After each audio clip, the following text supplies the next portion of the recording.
G'day there, Ray Corcoran here. In today's video, we're going to be talking about how to invest $1,000 and how to start generating passive income and what are some popular and easily accessible channels for you to invest so that you can make a passive income. And it's the holy grail of investing, making money while you sleep and doing nothing. The dark truth of it is that it does take a lot of work up front, and usually most people want to jump to the passive income part straight away, but realistically you need to start with a lot of active work and hard work before you can start making significant amounts of money through passive investing. But we'll cover all that as we go.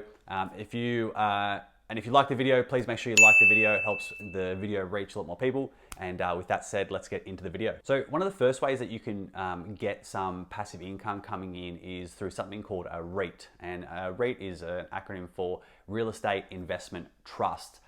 Now, the way it works is it can give you, a good thing about it is it can give you exposure to the property market. So you might be investing in stocks, but you can actually get exposure in your stock portfolio to real estate by investing in these REITs. And basically what happens is these people will pool all this money together, and you can get a small slice, just very much like you have a stock in a company, you own a very, very small slice of an overall thing.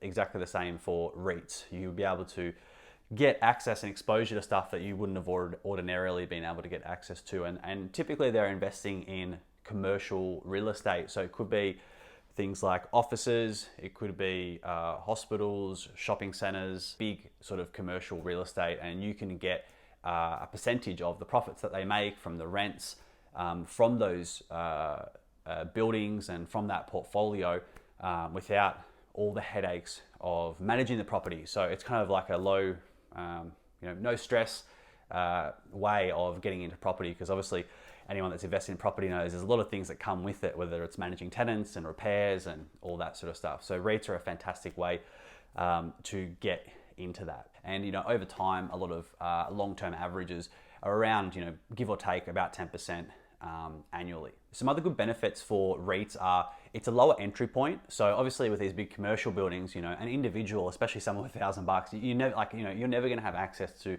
a property like that for $1,000. So it's a really good way for you to get exposure to that without actually having to buy the whole thing, which will obviously be very, very expensive. Another thing as well, it's good to diversify. So if you've got investments elsewhere, owning REITs will allow you to get exposure to different market sectors. It can help sort of diversify you as well. And another benefit is also that it's liquid. Traditionally, if you buy real estate, it's not very liquid as an asset. So if you want to sell it, you can't just sell it with a snap of your fingers. It takes time.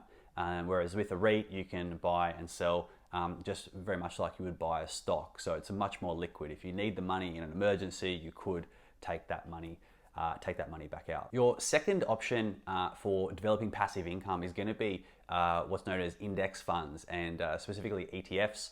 And they are basically funds that you can invest in, and the overall returns can vary quite a bit, but you can probably expect to get somewhere around the 10% mark from these ETFs over time. The good thing about indexes is that you can get quite steady growth, and while you might not get astronomical returns, you can get pretty reliable, safe returns over time. Index funds and ETFs actually often have, will pretty much always have lower expense ratios and lower fees compared to actively managed funds. And there's a lot of people and a lot of studies done that show that typically, and this is a big generalization, but typically more actively managed funds really struggle to outperform more passive funds that just follow the trends of the market. And one of the reasons that index funds are a little bit more safer is you're not buying just one individual stock, which can be quite risky. The stock can go really, really well, but it can also go really, really bad. So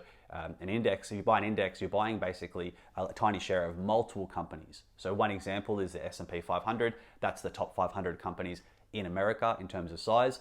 And you can own, instead of buying 500 individual shares, which would be expensive and time consuming, you can buy just one share of the index and get exposure to all of those at the same time. So if, and because the way the index works is it's the top 500 companies in the country. So if one starts performing really bad, it will drop out of the top 500 companies in the country, and it will be replaced by something else that's performing better than that. So it's a much less risky way to do things. So the Vanguard S&P 500 ETF, VOO, that's actually returned around 13.8% over per year for the last 10 years. So you can get, and that'll probably average out, it'll be up and down over time, but that's a pretty, Vanguard's known for their low expense ratios and low cost, and that also helps you get a better return because you're not getting your returns eroded by fees every single time and every single year. So the third one we want to look at is bonds. So the way a bond works is basically like you're giving a loan. So you give your $1,000 as a loan to a government or company, and they're traditionally a much safer asset. It's considered a defensive asset, less risky, more reliable, lower return, but much more reliable and predictable. And basically what you're doing is you give them an amount of money, usually over a set term. It could be months or years, and then at the end of that term, you'll get your money back plus some more. And basically, typically companies, you'll get a higher return, but there's also the risk of that company going under. Whereas with governments, you might not get as good a return. However, the chance of them paying you back is very, very high. So a lot of people put that in their portfolio to balance out against some more risky stuff as well. And while every bond could vary, the kinds of returns you could probably get, probably somewhere between maybe 3 to 6%, but that can vary quite a bit. But generally, the return you'll get with bonds will be lower than something that you'll get with a higher risk option like stocks and that sort of stuff. Number 4 is dividend stocks. So these are stocks that pay a dividend. They'll basically give you, as a thank you for owning the shares and investing and backing them, they will give you a percentage of their profits, typically on a quarterly basis. And basically the way it works is, they'll make a certain amount of profit, then they'll say, all right, we're going to allocate a percentage of our profit to give back as a dividend to our investors.